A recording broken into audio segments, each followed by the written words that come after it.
LSU is getting ready for the regular season finale. They'll take on Oklahoma in Norman. It'll be the first time ever that LSU plays in Norman. Of course, the Tigers and the Sooners played in the 2003 National Championship game, which was the January 2004 Sugar Bowl. They also played in the Peach Bowl, which was the college football playoff semifinal in the 2019 championship season. But this will be the first time the Tigers ever go to Norman. They played in Baton Rouge a year ago, as you might recall.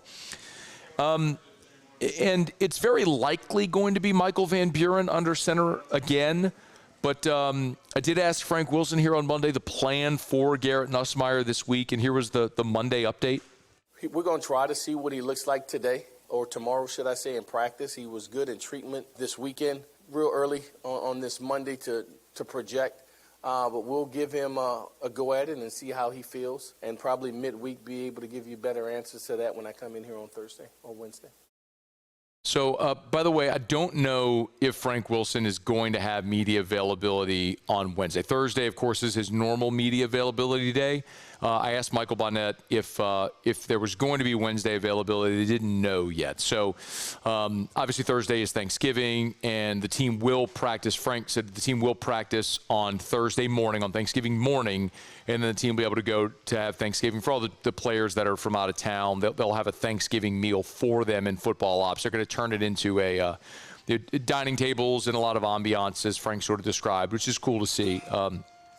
But I don't know that they'll have that availability for Frank. This might be the only time all week that we get to hear from Frank. There's no SEC coaches teleconference on Wednesday and no coaches show on Thursday, obviously, as well, with Thanksgiving. So the quarterback thing is going to be interesting, as we know that Van Buren's made the last two starts. So he's burned his red shirt. Nussmeier, as Frank told us, tweaked his injury the Thursday before the Arkansas game, missed this past week on Senior Day, which is just massively disappointing that it's gone the way that it has for a guy who's given so much to the team, to the program, to have it end the way that it is for Garrett Nussmeier. But if he can play, you'd love to see him get back out there. It's just about availability, so we'll learn later in the week. But probably the more pertinent conversation is whether it's Nussmeier or Van Buren. It's very hard to imagine LSU getting anything going offensively against Oklahoma. LSU is one of the worst offenses in the country, and Oklahoma is the best defense in the SEC. Your young offensive tackles have really struggled against elite pass rushers. You're probably going to face the best one in the conference in R. Mason Thomas this weekend. So it's just, there's not a lot of reason to think that this is going to go well for LSU this weekend, regardless if it's Nussmeier or Van Buren. But the point is not so much to knock Michael Van Buren today. He's a young player who's still figuring things out.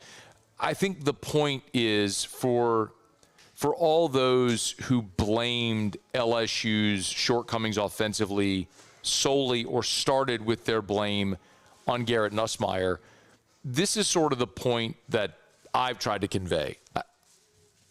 I don't know that Nussmeier, I'm not telling you that Nussmeier bears no blame. And how much of his limitations this year are physical because of the abdominal injury or the knee thing that he had in fall camp or whatever, I don't know. But I think at this point it is very fair to say, even if you were one of those who was anxiously wanting to see Michael Van Buren play, and that's okay if you were, but if you're being truthful with yourself at this point, you can acknowledge Michael Van Buren's made two starts against Arkansas, which is the worst defense in the SEC. Peter Burns was just with us and said Texas playing Arkansas was like playing against air. They're awful. And you scored 23 points in that game. And then you got to play Western Kentucky. You got to play a Conference USA school that gave up 45 points to Toledo on your home field, and you managed one touchdown and 13 points. And if the next words out of your mouth are, yeah, but it wasn't, then you have to give that same grace to Garrett Nussmeier. The point that I've made all year is it has been an all-encompassing failure. Your offensive line has been atrocious and unable to block. You want to lay that at the feet of young linemen. You're right. You want to lay that at the feet of Brad Davis for not developing. You're right. You want to lay that at the feet of Austin Thomas in the front office for not going and getting more linemen out of the portal. You're right. You want to blame Brian Kelly. You're right. You want to blame Joe Sloan. You're right. You want to blame Alex Atkins. You're right. You're right. Everyone deserves blame. The point that I'm making, though, is if you thought Michael Van Buren was going to be the cure-all, you haven't been paying attention. Because everyone in the Baton Rouge media who saw this team in fall camp watched Michael Van Buren play, and he is an inaccurate passer, and he is also not an explosive, dynamic runner. Does he have mobility? Absolutely. But he is not a guy that's going to take over a game with his feet, and he struggles with accuracy. As you saw again, he threw 42 passes, completed 60%. It was ugly. You threw 42 passes against Western Kentucky for 202 yards. He's not your answer.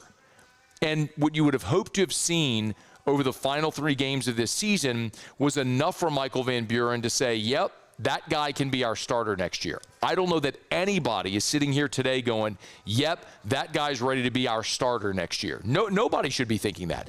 So if it's Lane Kiffin or whoever else coming in as the next head coach of LSU, they are going to have to evaluate quarterback. And maybe Michael Van Buren is a part of that conversation, but he is certainly not a ready-made, entrenched starter for the next head coach and offensive coordinator coming in, because there is nothing you have seen against 2 woefully inferior opponents that would suggest to you he's the guy that's ready to take over and be that guy. Can he eventually become that? Sure. Look, when Jaden Daniels came in, the knock on Jaden, and I'm not saying Van Buren's Jaden Daniels, but what I'm illustrating is progression. Jaden came in here after a junior season where he threw 10 touchdowns and 10 interceptions. And the knock on Jaden was his inaccuracy. And he came into Baton Rouge and he cut down the turnovers that first year, and by his final year in Baton Rouge, boom, he's a Heisman Trophy winner. I'm not saying that's the path Van Buren's going to take. What I'm telling you is players are allowed to improve. You can get better. He's not a finished product in his second year in college. But if you thought he was the answer, the unlock for this offense, because Nussmeier was everything that was at the center of what's wrong, you were missing it all year. You cannot function offensively with that scheme where you cannot protect, you cannot run the football, and putting in an inexperienced Michael Van Buren was never going to be the cure-all. So they'll play one more game, be it an injured Nussmeier, a limited Nussmeier, or Michael Van Buren against that Oklahoma defense that's playing for a playoff spot. It is not going to go well. No one should expect objectively it to go well offensively for LSU in Norman on Saturday afternoon. Your chance in that game is going to be your defense does what it's done all year, which is play lights out. Maybe you make some plays in special teams. Maybe you force a few turnovers. You keep it close. You get an opportunity to win a game late. That sort of path can happen because I believe very much in LSU's defense and their opportunity to keep LSU in the game. But can this offense find any success against an Oklahoma defense?